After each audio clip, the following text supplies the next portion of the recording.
Welcome to The Growth Kit, a podcast where science and actionable advice intersect to help you live a better life. The minimum effective dose of walking.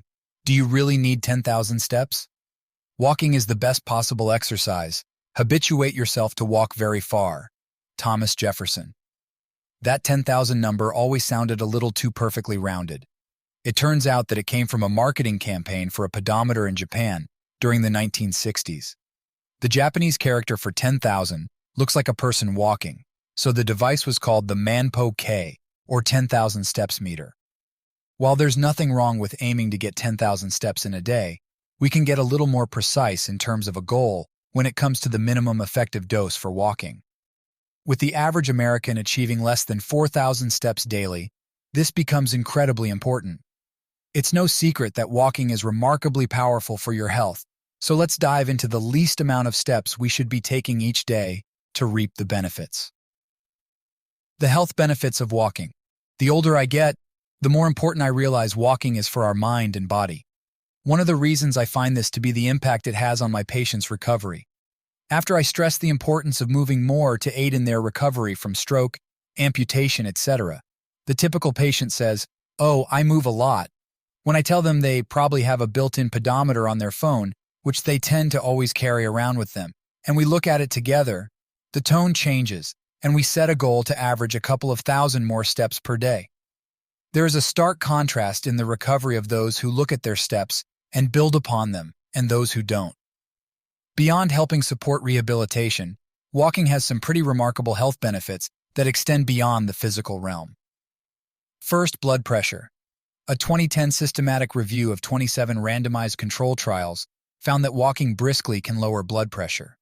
A moderate to high-intensity pace, considered 65 to 85% of maximum heart rate or greater than 61% of VO2 max, was needed for 3 to 5 days a week at multiple short bouts of 10-minute periods or a single bout of 20 to 60 minutes. For an easier measurement, moderate intensity is also considered 100 steps per minute, and high intensity is 130 steps per minute. The longer the walking was studied in the research, the greater the magnitude of the effect. In other words, you need to do it continuously for it to have lasting results. A 2015 systematic review and meta-analysis on walking groups found walking the participants had improved systolic and diastolic blood pressure, resting heart rate, body mass index, total cholesterol, and VO2 max. They also showed a reduction in depression. Speaking of depression, another systematic review and meta-analysis from 2012 found that walking is a promising treatment for depression or depressive symptoms with few, if any, contraindications. So it's effective at improving these markers, but does it prevent them as well? A meta-analysis looked at 18 prospective studies and nearly 500,000 participants to determine the effectiveness of walking in preventing disease. Researchers found that both walking volume and walking pace were strong independent predictors of the overall risk of all-cause mortality. However, pace, 48%, was a stronger predictor than the number of steps a day, 26%. It also improves sleep. In fact, walk more may be my #1 recommendation for any of my patients who are having difficulty sleeping. A 2020 cohort study backed this up and found that walking more is correlated with greater sleep efficiency, lower frequency of awakening after sleep onset, and shorter WASO, awake after sleep onset, and nap time. Then there's just feeling better. Who doesn't feel good after they've done a walk? Bonus points if it's with others, on the beach, or during a sunrise or sunset. The health issues of sedentary life. Okay, walking is great for you, but how bad is not walking? A 2022 study, inactivity causes resistance to improvements in metabolism.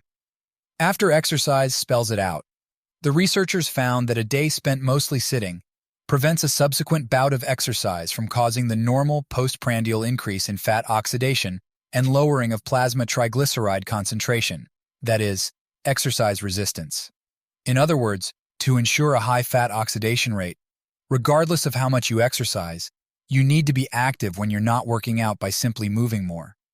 They identified 2 ways to do this: walk 8,500 steps a day, or do bike sprints for as little as several 4-second long sprints throughout the day. More generally speaking, a sedentary lifestyle is associated with a plethora of health issues: high blood pressure, obesity, heart disease, diabetes, cancer, anxiety, and depression. Stronger by Science looked at the findings of a 2022 meta-analysis, below, that looked at a link between walking and death and summed it up like this. I'm sure most readers would agree that cigarette smoking isn't great for longevity. However, smoking seems to be associated with a 70 to 80% higher rates of all-cause mortality. Relative to people who walk 16,000 steps per day, walking just 2,700 steps per day is associated with about 200% higher rates of all-cause mortality. And having a BMI of 30, obese, compared to a BMI of 23, normal, holds a 4% greater all-cause mortality risk. Okay, we've established that walking is good and being sedentary is bad. So how much do I need to do to reap the benefits? A 2022 meta-analysis, daily step count and all-cause mortality, looked at steps per day and the risk of dying from anything, also known as all-cause mortality. After looking at all of the available data, they narrowed it down to 7 prospective cohort studies, 28,141 participants, 175,370 person years, and 2,310 deaths. What the researchers found was that for every 1,000 steps taken, the risk of dying decreased by 12%. This extended to all populations and age groups in the study. By contrasting the lowest step counts with the highest ones, they discovered a significant contrast in risk. Specifically, individuals with a daily step count as low as 2,700 faced a 3-fold greater risk of mortality compared to those achieving the highest step counts of 16,000 per day. This underscores the substantial impact of walking on longevity. When looking at this data, there is a generally linear decrease in the all-cause mortality risk with each step you take. However, this line becomes slightly less sharp after about 8,000 steps per day. See the article on MindBodyDad.com for links to the research and visuals of the data in graph form. Another study, Daily Steps and All-Cause Mortality. A meta-analysis of 15 international cohorts, dug through 15 studies, and over 47,000 adults, and 3,000 deaths to determine the link between the number of steps and all-cause mortality for those above 60 years old and below 60 years old. What they found was that the number of daily steps at which the hazard ratio for mortality plateaus among adults aged 60 years and older was approximately 6,000 to 8,000 steps per day, and among adults younger than 60 years was approximately 8,000 to 10,000 steps per day. When the data is put into a graphic, it's plain to see that our bodies benefit from a minimum number of steps. What is the minimum effective dose of walking? Drawing from robust scientific research, we can confidently establish a practical guideline for the minimum daily step count that promotes health. The minimum effective dose of walking is 8,000 steps per day. While it's generally safe to say that the more you walk, the healthier you are, the least amount of steps you should take in a day is around 8,000 to decrease your risk of dying of any cause. The minimum effective dose of walking decreases to 6,000 steps per day if you are over the age of 60. Here are the key points to consider when getting your daily steps. More is less. It's worth noting that there is a diminishing rate of return. Going from 3,000 steps per day to 6,000 will provide substantial health benefits, whereas going from 15,000 to 18,000 will provide much less of a bang for your buck. Too little is dangerous. On my website is a colorful graph indicating where the hazard ratio is.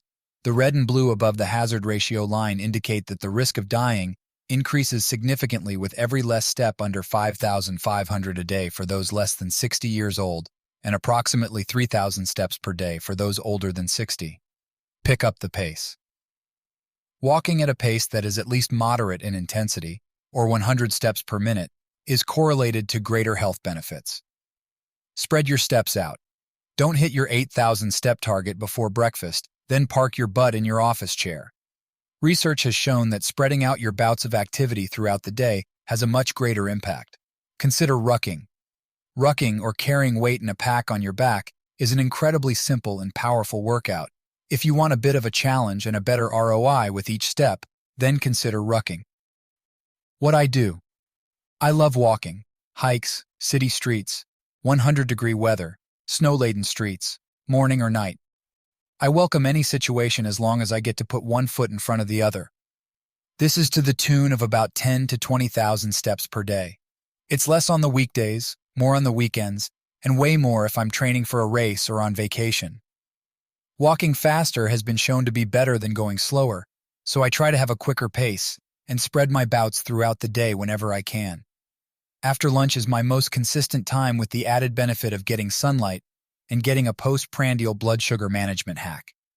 To ease any risk of boredom while simultaneously trying to become fitter, I also look for hills, push a stroller, throw one of the kids on my back kid carrier, and throwing a rucksack on. With enough weight or speed, these sometimes turn into Zone 2 training days, but more often than not, I'm just increasing my step count. Takeaways. As an OT, I've seen firsthand the transformative impact of encouraging patients to incorporate more movement into their recovery journeys, revealing the stark contrast between those who embrace walking and those who don't. Beyond aiding rehabilitation, walking improves blood pressure, BMI, cholesterol, fat oxidation, sleep quality, mood, and much more. As much as walking can elevate health, however, the converse holds equally true. A sedentary lifestyle poses a myriad of health risks, from obesity and heart disease to anxiety and depression. Ultimately, the minimum effective dose of walking emerges as a powerful concept, revealing that even a modest increase in daily steps can significantly enhance overall lifespan and health span. The minimum effective dose of walking is 8,000 steps per day for those under 60 years old and 6,000 steps for those over 60. There are further improvements in health for every step greater than those numbers. You'll get more benefits from walking quickly and more often throughout the day as well. Thanks for tuning into the Growth Kit podcast. If you enjoyed this episode, please subscribe and leave a review. You can check out my website at MindBodyDad.com and subscribe for more weekly insights sent to your inbox. You can also follow me on Instagram and Twitter at MindBodyDad.